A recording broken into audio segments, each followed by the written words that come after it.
Good morning, everybody. This is Dennis Wilburn with the Active Trend Traders. Welcome to the How to Make Money Trading Stocks webinar.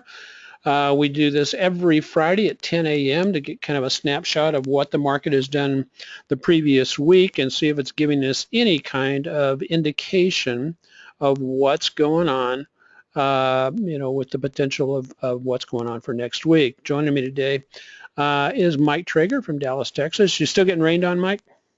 No, that was a one-day tropical storm thing, and now we've got, our typical summer Texas heat going on.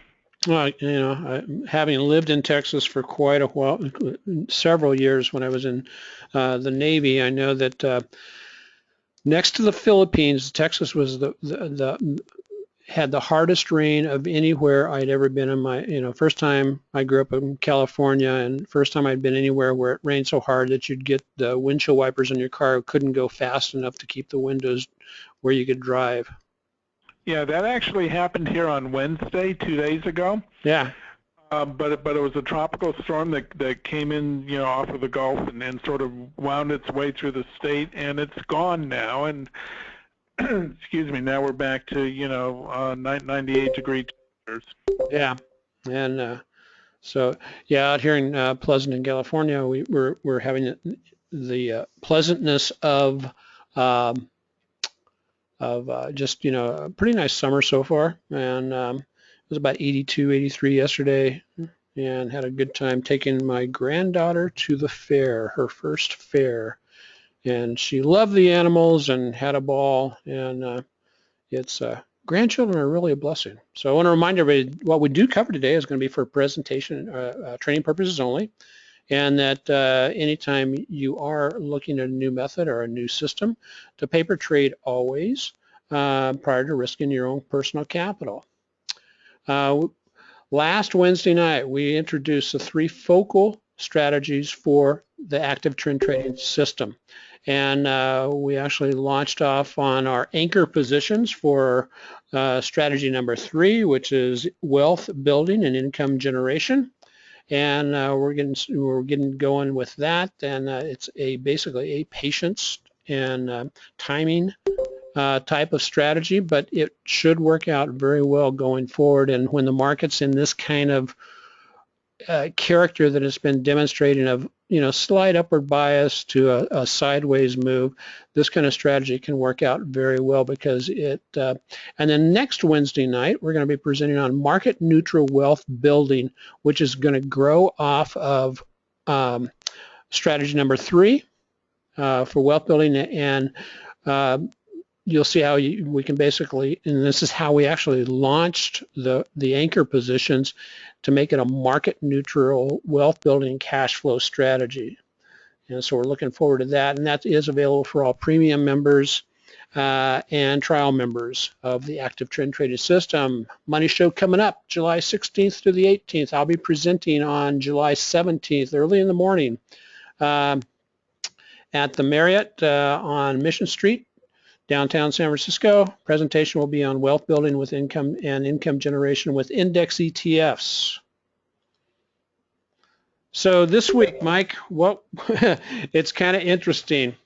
Last week we were basically, the market was up and down, weak and strong, bounced, and then we had S&P bounce into resistance, NASDAQ bounce into resistance, Russell bounce into resistance, and the outside influences. Well, the Fed did meet. Greece, the IMF kicked the can down the road on Greece. China did a little bit of a drop this morning. Maybe, are the wheels coming off the China economy? Who knows? But one thing that was evident from yesterday is basically this market currently is ignoring anything that could be construed as bad news. It reminds me a little bit of what we had going on especially back in the year 2000, where the market had got way overvalued, and we came to the end of the dot-com bubble, and in 2001 the market finally fell out of bed and went on for a major correction. Mike sent me an email this morning talking a little bit about transportation and Dow transportation utilities being divergent with the actual Dow. And this is one of the original indicators that Charles Dow talked about in some of his observation, is when the transportation utilities went divergent from the Dow, that typically somewhere down the road, okay, either later or sooner or later, there was a correction in the offing. And so this week I've kind of titled this week, breakout or fake out.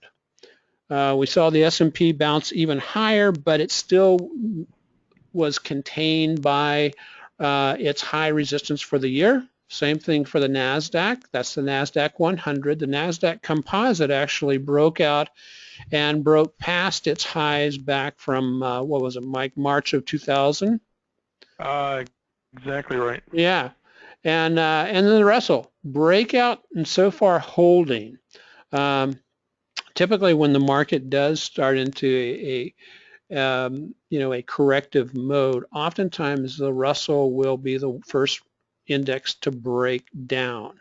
So far, with this last little foray over the, since January, the Russell, after a little bit of weakness early in the year, over the last, I would say 6 to 8+ weeks, has shown strength and has been actually stronger than the other two indices. Mike, I know you were doing some reading, and it was about the divergence in the transportation, Dow Transportations and Dow Utilities. Can you just talk about that a little bit? Well, it was just like a brief thing I read this morning, where the author of the blog was showing charts that we have a current situation now where the Dow Industrial Average is within just 1 or 2% of its 52 high, and simultaneously with that we see the Dow Transportation and the Dow Utility indexes within a couple of percent of their 6-month lows. And when this type of divergence has occurred in the past, historically, it does not bode well for the Dow Industrial Average. Although, those types of divergences can persist for, quite a period of time before there's any real confirming price action on that. So it's more along the lines of a heads up and an item of interest rather than anything that's immediately actionable. Yeah. We're seeing a lot of divergences in a lot of other metrics. But, again, divergences, don't always follow through. And they can persist, especially when you're looking at weekly or monthly charts and metrics. They can persist for quite a while before their influence makes itself known. Yeah. But an interesting observation nonetheless, I think. Yeah, one of the other things that I think both in some of the stuff that both of us have been reading also is that valuations, where currently the valuations on the market is quite high, and historical highs, in fact, but that the valuations, on the market itself, even though they're high, it is not a timely type of indicator. It basically is just a clue that you put in your knapsack of clues, but it works out poorly when you're trying to time a market top per se. So if we are still in a topping process, which it is a process, a continued slightly upward bias will stay in effect until it's not. And I know that doesn't sound very technical and very scientific, but that's the story of how it works.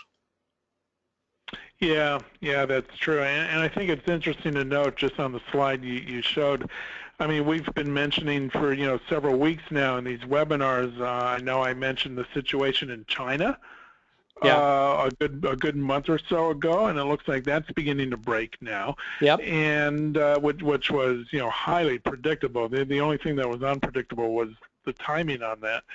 And and the situation with Greece, which Yeah, the whole thing with Greece kind of reminds me of the old story about the boy who cried wolf. I mean, we've been hearing about it for so long that it becomes less and less meaningful. Yeah. But Greece is insolvent, and that finally now is being recognized. And now that it's being recognized, it's having very little impact, at least on the U.S. market. Yeah, and then also for the U.S. Fed, talking about that is Gino asked a question: is there an ETF to short China?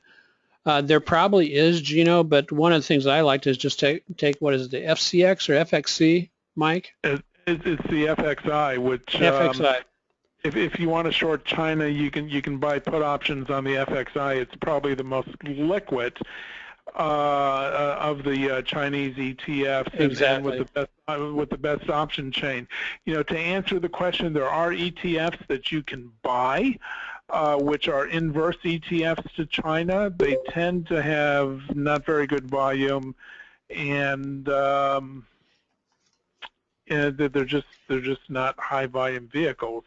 But they're out there, and they can be used if you want to.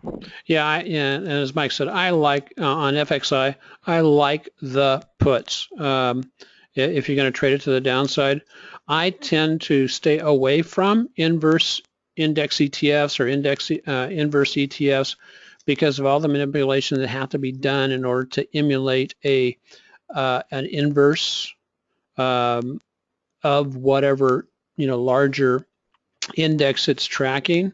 Because they tend to lose money over time because they have to, rebalance it. And if the market is going up or even just kind of gradually going sideways, you get into this kind of a contango or a backwardation that you have with other type of commodity inverse commodity indexes that can get you into trouble.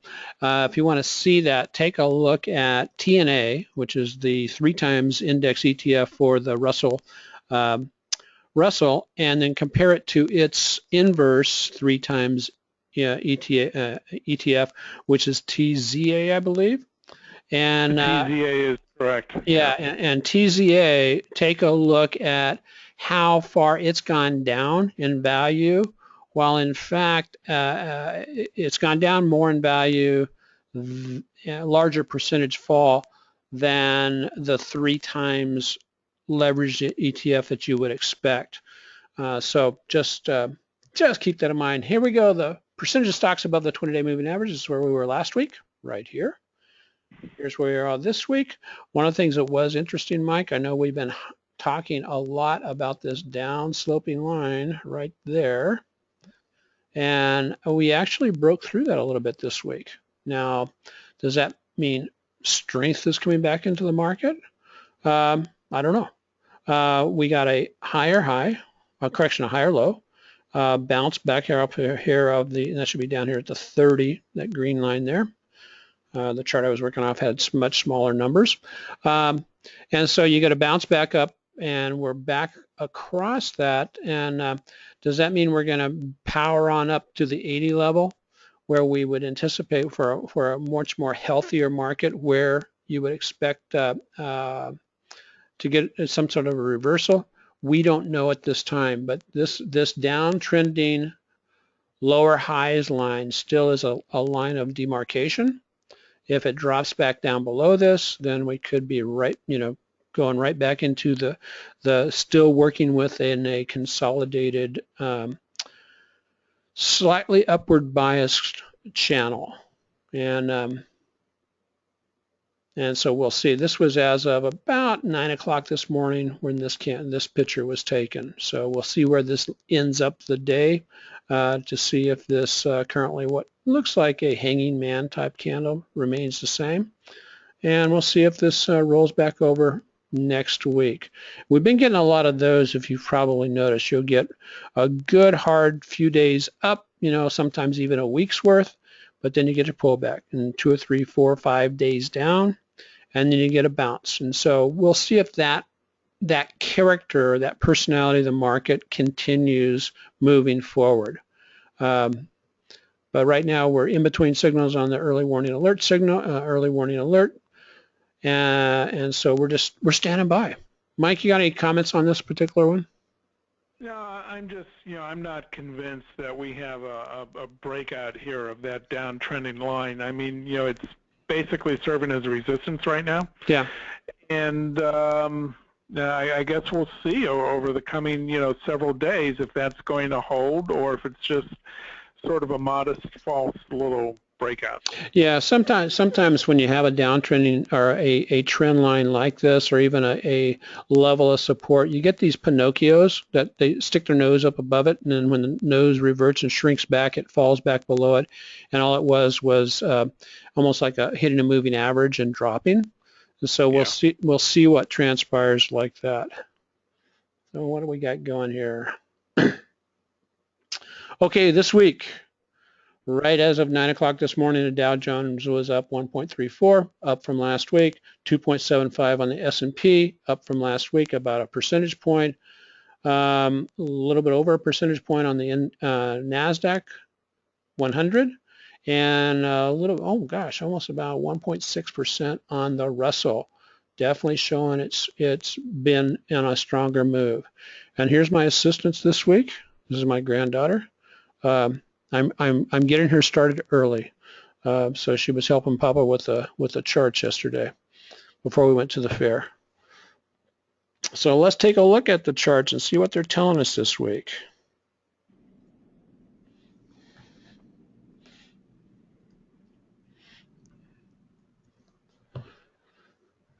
As I talked about last night in the traders report or the market update, I had indicated that last week, these 3 days move after the Fed. Okay, here was the Fed day. We got a spinning top, and spinning top is a lot like a doji, and the market will tend to go in the direction of the open after the spinning top / doji. And sure enough, it opened, gapped up a little bit, and then ran harder. Broke this downtrending resistance line and pushed all the way back up into past resistance. We got a resistance zone that's from about here down to about 2120. We pushed up through it, and then we're reversing back down off it now. Now, one of the positives on the a positive on the S&P is that this move up this week appears to have re-engaged the moving averages to get them going in a more positive direction. And now we've pushed higher, but let's see what today brings. As we can see, is we are still being faced with these large range days. And so oftentimes with the large range days, you'll get one big up day followed by a big down day and vice versa. We do seem to have a level of support down here just below the 2080 level. Switch over to the other one. So about 2072. There's support. The stochastics on a weekly chart appear like they're getting to, that they do want to, in fact, go higher and push this up above this. But until we get a breakout from above this level, above the 2135 level, the high level of the resistance, we're still stuck in this range. We're still stuck in basically a sideways market. The momentum still looking kind of wimpy, along with the true strength indicator on the weekly. Same thing on the daily, is that while this is a nice little positive divergence on the momentum on the daily, it's not getting a big burst of momentum. And so, David, what is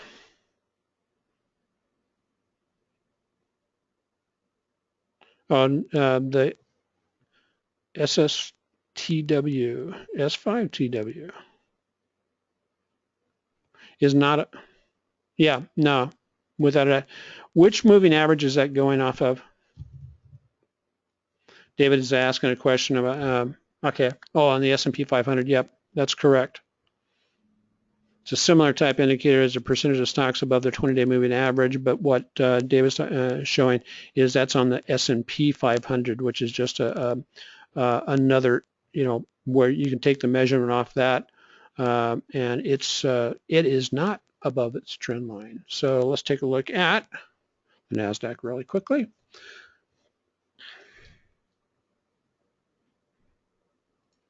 Get rid of our drawing. We get a nice breakout. Again, we came bouncing off the 100-day moving average on a Monday of this week. Monday, Tuesday, Wednesday, Thursday, Friday. Spinning top doji. Breaks up, pushes up, breaks out of this flag line, and pushes right into resistance at the 45.45 level.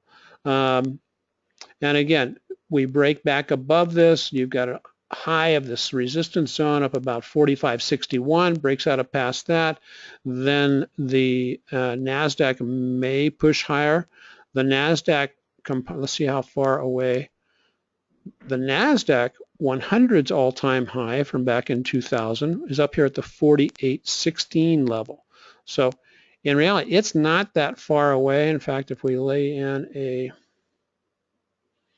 just a real quick check here, it is actually only about 6.6% away from where the price currently stands. Again, the uptrending channel is intact, and time will tell whether or not this. Here's what we're looking at: is this slowing down of progress.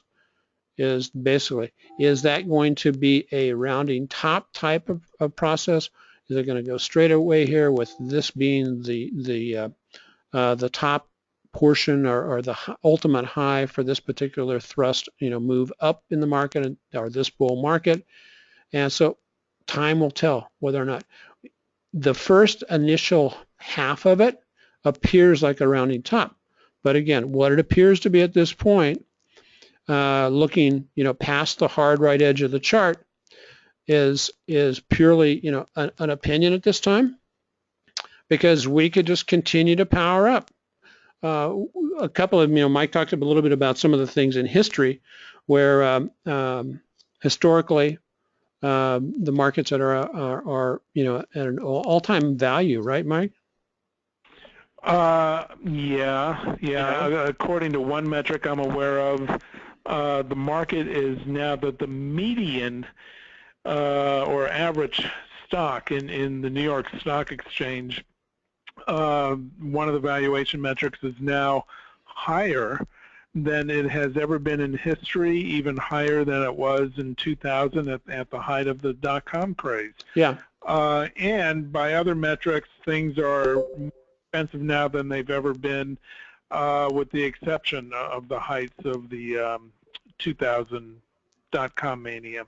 Yeah. So it's getting pricey, and as you said earlier, certainly that's not a timing mechanism in and of itself. I mean, I guess the question we're all asking is how much pricier or how much more overvalued can things get, and we just don't know that yet.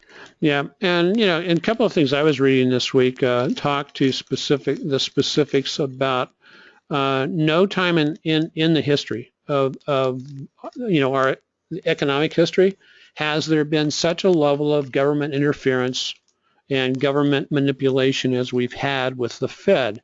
Mike and I talked a little bit on Wednesday night about how it's almost been 10 years since there was a rate hike by the Fed, and right. and the Fed came out on Wednesday. They basically said, and oh, by the way, yes, we are going to have, first at the beginning of last year or beginning of this year, they were saying, yeah, in June we're going to have a rate hike. Well, June got here. They're not having a rate hike. And now, add to that, then they said, but we are going to have at least two before the end of the year. Yeah, well, I've mentioned on several occasions, the credibility or the lack of credibility of the Federal Reserve and Janet Yellen, and I think what you just mentioned, speaks to that. In addition, at her press conference on Wednesday, after the minutes were presented, Janet Yellen did mention, hindsight, everything's always 20/20. In hindsight, she feels that one of the mistakes that the Federal Reserve Board made, after the big crash in 2001, 2002, and the markets were starting to come back, and the Fed had dropped interest rates for about a year down to the 1% level. And then they started to slowly let the rates come back up. And Yellen's take on that is that it was a mistake not to raise the rates at a faster pace during that time than they did, because that led to the housing bubble. And so here we are in real time. She's acknowledging the past mistakes of not having been aggressive enough in raising interest rates and preventing a bubble. And what are they doing now? Or what are they not doing now? So, let's see. Let me think. They're not raising rates. Yeah. I think that speaks for itself. Yeah.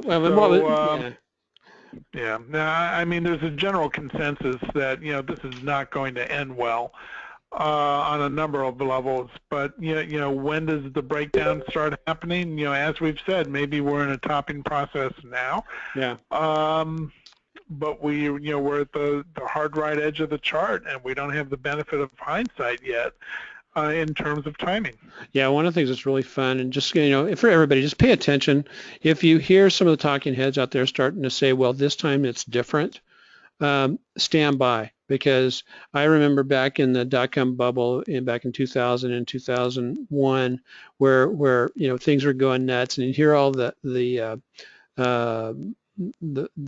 people on the financial network talking about, well, this time it's different. This time it's different. This time it's different. And some of the old timers at that time were saying, yeah, no, it's not different. It's just the timing it just hasn't kicked in yet. So well, I remember during that time when there was a lot of the mainstream media was saying, well, valuations don't matter anymore. Yeah, valuations. What matters now is the number of clicks or the number of eyeballs that a website is attracting. Roger that. Okay. And ultimately valuations did matter, and they will matter again. Yep. And so just stand by. Those are some of the things that tend to happen about that time. Let's see. Russell is, as we said, you got a really nice bounce off the 50-day moving average this week. And we mentioned this earlier in the week in one of the market updates that its moving averages are in gear, heading up, very positive. Getting a little bit extended away from the 20-day moving average, which is all the way down here, and the price action's going on up here. Got a nice breakout of this resistance level. It appeared on Wednesday as if maybe things were going to stall out here at the inside this resistance zone, but Thursday came, basically no respect whatsoever for the Fed. And they basically, the small cap, which is very impacted by interest rates, basically just said, just gaffed off what Janet Yellen had to say and said, hey, we're pushing higher. We don't believe you're going to raise rates before the end of the year. And that's what that big candle is right there. Now we'll see if we come back down a little bit to earth a little bit, because we've got a hanging man going on right now. And so let's see where that goes. Things are looking okay on the weeklies, but again, look at this. On this big, nice up move here, the momentum just wasn't behind that move, but we're still pushing higher. So it's almost like those of you who trade the stochastic indicator, how they say the stochastics can get up and be oversold for a long, or overbought for a long time.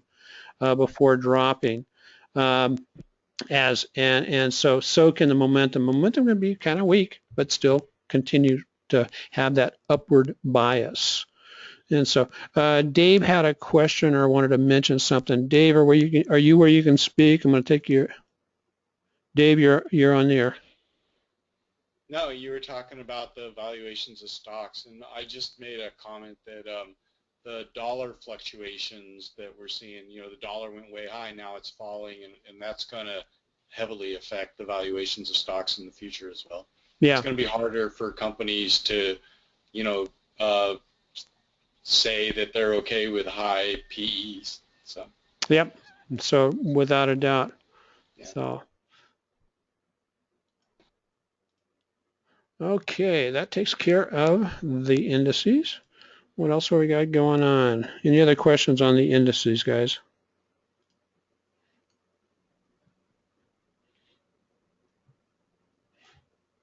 Okay, just a real quick overview on the active trend trading system. I noticed a couple of new people have joined us today, but basically we're based on 5 pillars.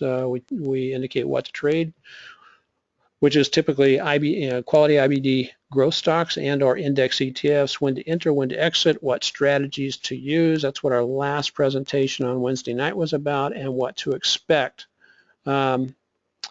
We are in the process of getting this implemented. We now have had the training on it, and we are implementing both when we get the signals, the basic option strategy, and we have put in the anchor legs of the wealth building income generation, which is an option strategy that generates some both income or generates income each week based on the index on the weekly options. We've got our first part of that trade in place.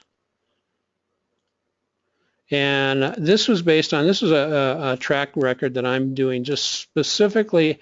I anticipate the indices to correct between now and January 2017. So I went out there and I bought this January 2017 210 put, paid 21 bucks for it, bought 5 of them. So I've got about $10,500 invested in this trade so far as of this webinar. It's down about $1,000, but each week since then I have been selling premium against it. And as you can see, the total premium that has been collected is $1,900. And so for this initial investment since April 27th, we've generated, we've paid down the cost basis down to $17.15 with a net return of about $18.31. So our average cash that we're bringing in every week is on 5 contracts is 240 bucks, and which is equivalent to about a 2.28% return on that 10,500 for an approximate cash flow each month of about $960. Now we've implemented this within the active trend trading system. Some people had sent me a couple of emails and said, well, why didn't you go out to 2017 with the one that I'm doing with the active trend trading? The reason for that is basically the amount of premium needed to be, I went out to January 2016, is one, I wanted to be able to finish that trade up during 2015 or close to it, so we'd have that track record for the year, and the necessary premium that we want to bring in to both pay for the the long position and then collect extra income on top of that, so that it's, we wanted to be able to generate about 100% return on this, is that the premium needed was about the same as it was required for January 2017. And so for folks who are learning that particular strategy, we I wanted to keep it down to a 6-month, a little bit over 6-month period rather than 18 to 19 months. So here's where we sit on been kind of flat the market the majority of this week.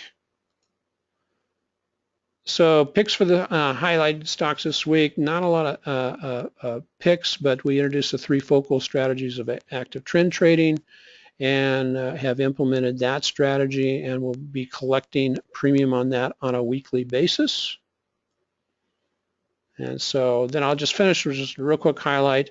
If you're listening to or watching this webinar and you're not a member of the active trend trading, you can join us either in one of 2 ways. Join the active trend trading membership right now, save 40%, $29.99, and or you can also join, and this is a separate service, but it's the early warning alerts on index ETFs, which is typically $8.99 per year for $3.49 currently, so you'll save over 50%. If you're interested in either of those two specials or both of them, you can go to this website, and that will provide you the with the standard membership. And that's, I don't like to hype things a lot, and so I just kind of like throw it out there as quickly as possible and then move on to the next thing. So Mike, you got anything else for the rest of the day? No, I really don't, except you and I were commenting earlier. I mean, today is either a triple or a quadruple witching day, I believe. Yeah. And for those who don't know what that means, it is expiration day for a lot of options and futures contracts. Normally on these triple and quadruple witching days, there is just a ton of volume in the equity markets and the equity indexes, and we still have a little bit of time to go before the market closes, but we're seeing really weak volume today. Especially after the last few days. So I'm not quite sure what that means. I don't know that we're going to know what it means for a while. It's just real-time observation. Yeah, Dave says it's a quadruple witching hour Friday. And so a lot of things expiring. And you're absolutely right. Typically, your volume on those kind of days is really high. And, and today's not looking so high. But as you said, the day's not over yet. So, right. Okay. Before we look at some stocks, I just want to say, folks, see you next week. Have a great weekend. I'm in the process going to be not moving, heavens forbid.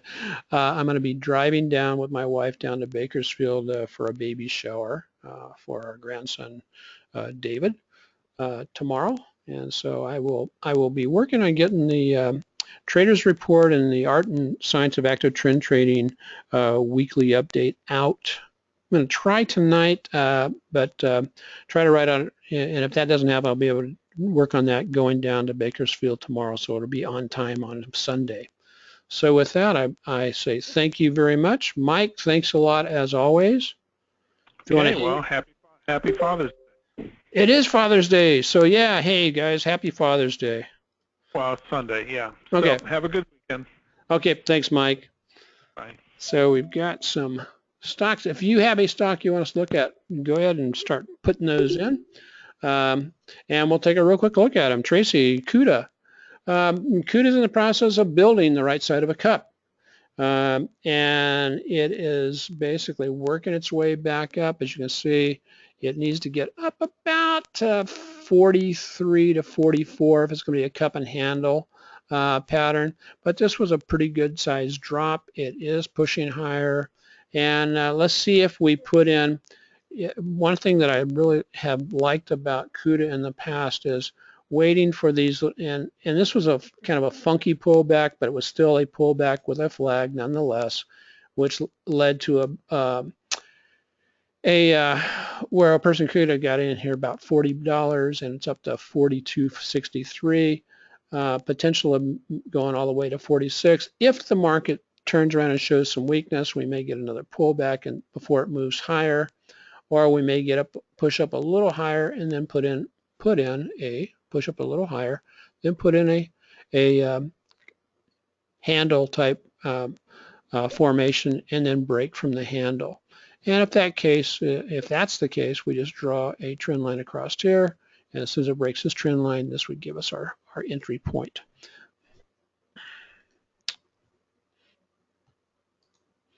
Now, Tracy, if you're already in CUDA, you're going to want to just be watching the 8-day moving average for your potential to basically secure profits. Yeah, PAYC, Paycom, nice little breakout from this flag here, and this downtrending line has gotten back up into its resistance area. And if you're not in the stock already, you're going to want to wait for your next setup, which is going to be a pullback to either the 20-day or the 8-day moving average. On a weekly on a daily chart, it's looking like we're going to turn over and maybe slip back down into another pullback type formation. It's looking pretty, I wouldn't say positive, but it's maintaining above the zero line on the true strength indicator, and the momentum on the weekly chart is staying nicely above the zero line also. A little bit more shapely here on the momentum on the daily charts also than some of the weaker hand stocks. Okay, hopefully you can still hear me because I just got a signal that my audio had dropped off. Can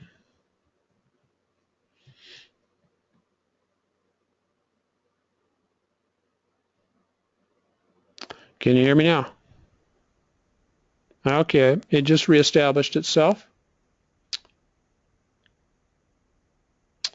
And so on QLYS, there we go.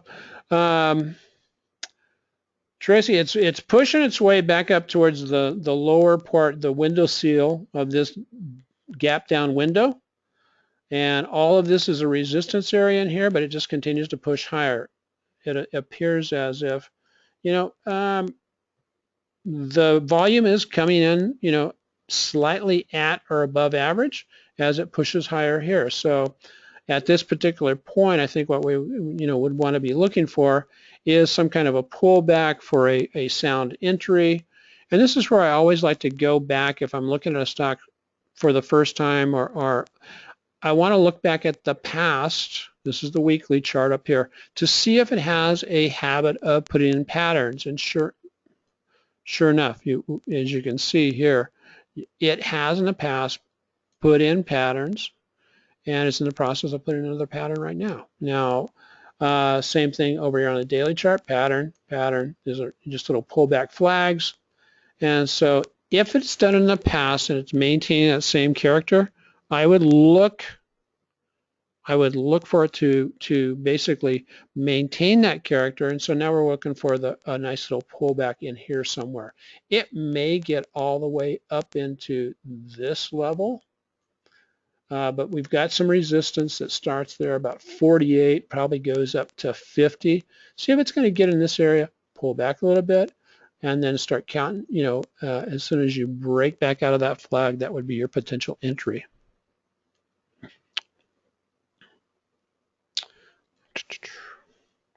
Geno Cyber was pulling back. Let's see if it still is.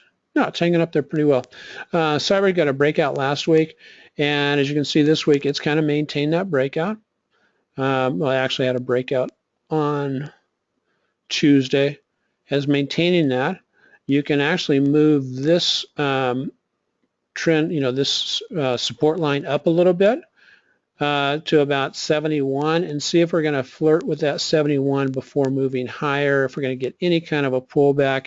And when about 60 to 70% of the stocks that do break out will give a pullback within a short period of time. That doesn't mean it's going to pull back all the way to the breakout point, but you'll just get a nice little pattern that comes back, pulls back close, and then rebounds from there.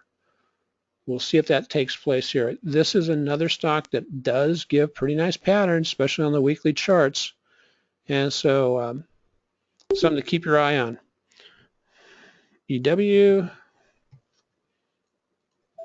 there we go, EW.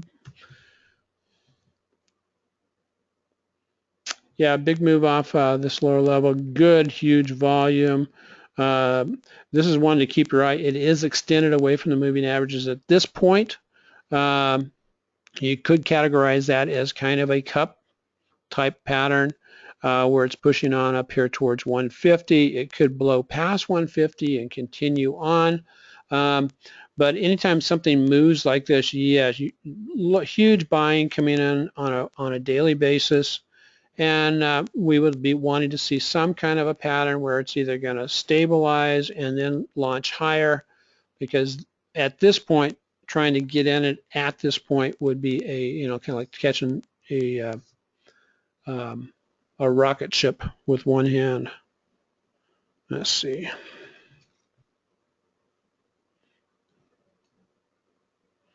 Okay, ADT. Okay, Gina, I'm going to come back to that. want to get to some of the other folks' stuff also. Guild, great patterns, has broken out. Again, what you're going to be wanting to look at, Tom, is what kind of a pullback you're going to get. And it depends on where you measure your breakout. On a weekly chart, I like to measure my breakouts from the top of a, the body of the candle, because that is a strong level of resistance, which was basically down here. And as you can see, this is a perfect example, is it broke out, ran up, pulled back a little bit, and then ran again. And so at this point, if you're not in the stock, you're going to be looking for that next little pullback. It is very nicely respecting the 8-day moving average, and so you can utilize that as a potential entry point, or if we get some kind of retracement back to the 20. But yeah, over the last little bit, this has been a nice, not a real high volume move, but it has been launching higher. Okay, EDT, TDT. Okay, yeah, Gino, I like ADT on, especially on the weekly chart. This because look at what's going on here. Where are we turning around at? We are turning around at a level of support defined by this level of resistance. Now, will it maintain that? Yeah. And is there enough room if it comes back down here and ricochets off this level again? How much room do you have back up to the 50-day line? And it is currently below the 100-day moving average. And so we would like to see it go ahead and get back above that. But it is definitely putting in a nice little saucer type, at least the initial part of a saucer type pattern that could say, hey, I'm going to turn this into a larger cup. And so it might be around the midway point with this bullish engulfing pattern that we have going on today. But we'll have to wait and see. So we'll have to see if it will push on up. Because if it does take on off, back up to the 42 level, and that is about a, it's about a 12.5 to, 14% gain.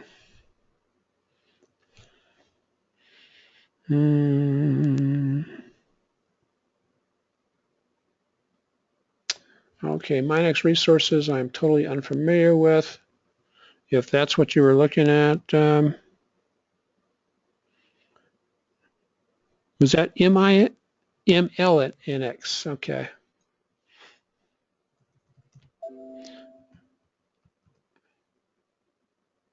Yeah, that looks a little bit better. John, yeah, it's in this basically this uptrending channel that continued. I mean, you've got basically, come on, do that. You got this channel going on here, kind of like that.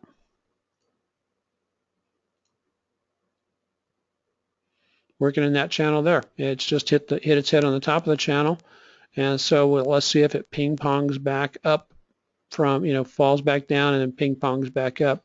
John, it's also respecting nicely, it's respecting the 20-day moving average. So I would say you're kind of this is not the 20, excuse me, this is the 20-week moving average, which is the approximately the 100-day moving average, which we'll see in that over here. So it's looking like it wants to pull back right now. And so I'd let it get back into the line in the middle, like about the 50, and then we're looking for the reversal signals at that point.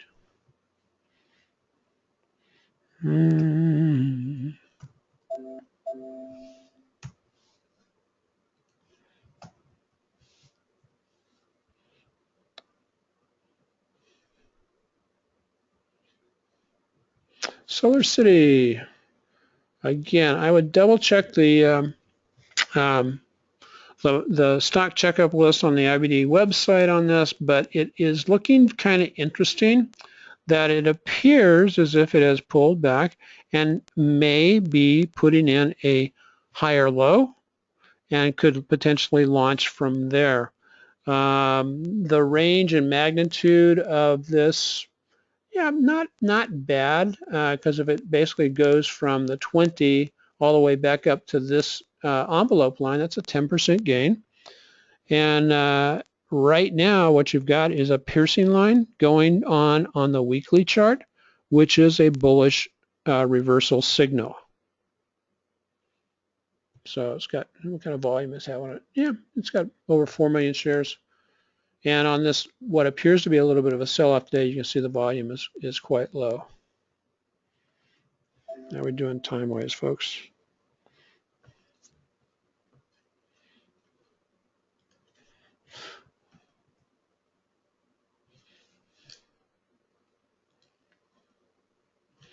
Okay, it's had a nice, real nice run back from midsection of last year. And on AMAG Pharmaceuticals, made a pullback to the 20, and it was rebounding off of that. Will it break and go higher? We'll have to see. Could be a nice bounce off the zero line, bounce off the zero line, and let's see if it does, in fact, push up further than this. Again, AMAG, I would have to do a real quick check on that, Judy, on the stock checkup. If you're already in the position, and another thing, what you can do is you can just sit there and if it breaks above 72.13, that would be a good entry point, but then your stop loss would be very close down below that level if it reversed and it was a failed breakout. We did that one.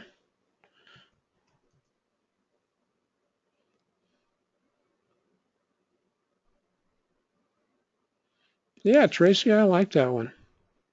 It needs to do. Matter of fact, I'm going to write that one down to check it out a little bit more over the weekend.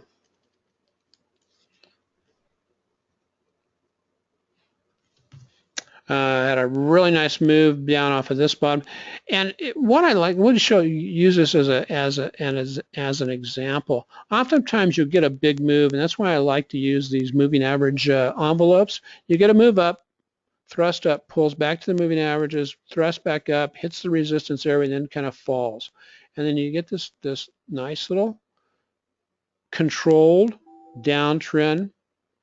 And then it finally reverses and comes back up. But as you can see, this control down here has lasted several weeks. And then you finally get things to reverse. You retake the 50-day moving average, and away she goes. So be on the lookout for that kind of stuff, because as you've seen over here, this was a pretty significant sell-off from 2000. 2000. Let's see, this is 2014 into the first part of 2015, and then it rights itself. And so, and ANET has been on the IBD 50, I believe, or one of the watch lists is with IBD. But that's where, and that's where we train our eyes and go, okay, I've seen this before, STRP.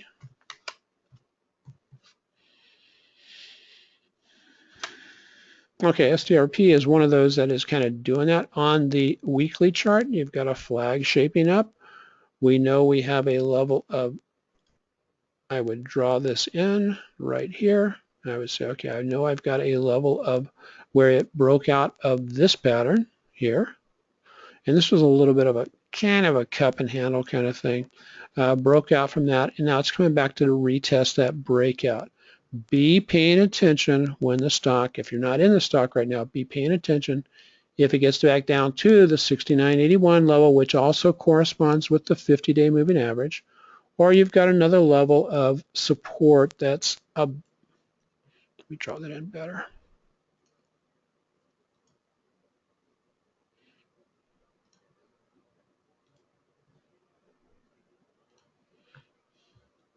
You've got this other level of support about there. And so if prices actually drop down below this level, you could actually plan a potential trade of picking that up on its way back up through it, or down here the bounce off the 50.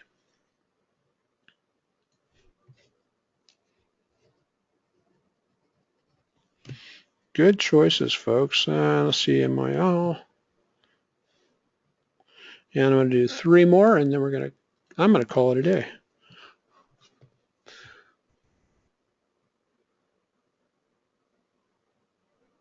Because as my granddaughter says, Papa D. she kind of kept us awake last night. So what do we got going on with this? We've got a couple of things. One is you've got this pennant type formation going on across there. And so it's going to go in one or two directions with, okay, when we'll tend to break out in the direction of the existing trend, which is this direction. So the probability of it breaking out over the top, up at the top side is greater than it breaking out the bottom side, but either can happen. So what are we doing? We're getting some, the 50-day moving average is providing some support. We're bouncing off a support level, horizontal support level here too. And we'll see if we can move us on back up there above the 79. What kind of volume does this have? Yeah, about email, sure. So yeah, the little flag pennant type pattern, we can see if the market strengthens up and the volume kicks in, it could blow us out the top of this very nicely.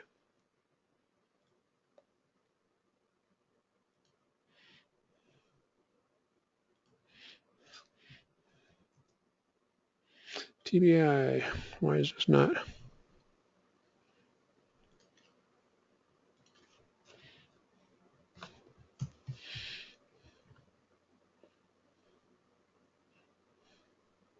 True Blue Week, breaking right back. John, as you can see, it's approaching this old resistance up here. And so I would just pop in the, I would draw that trend, that horizontal trend line in there at 31.12 and or 31.20. And let's see what happens. Is it going to get up there and stop or and drop? Or will this buying volume continue to pick up as it did over here where you got a really big pop up?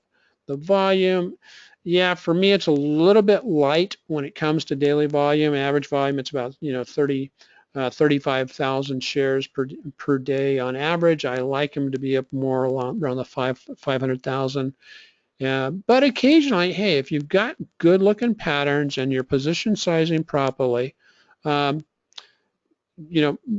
you can jump on some of these trades to the upside very nicely. VDSI has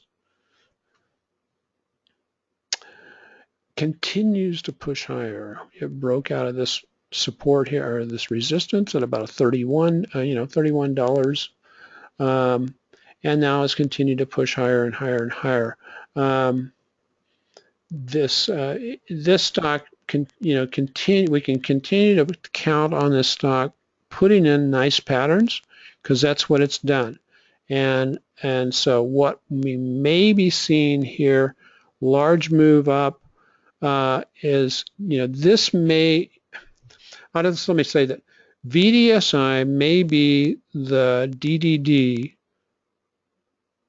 or may act like DDD did back in 2013, which DDD, from a bounce off the 200-day moving average, a couple of bounces off the 200-day moving average, went on up for in excess of 300 plus, not 300, but 150 points, 150% over the next few months. And right now you've got VDSI from its low to this high here, about 64% in 74 days.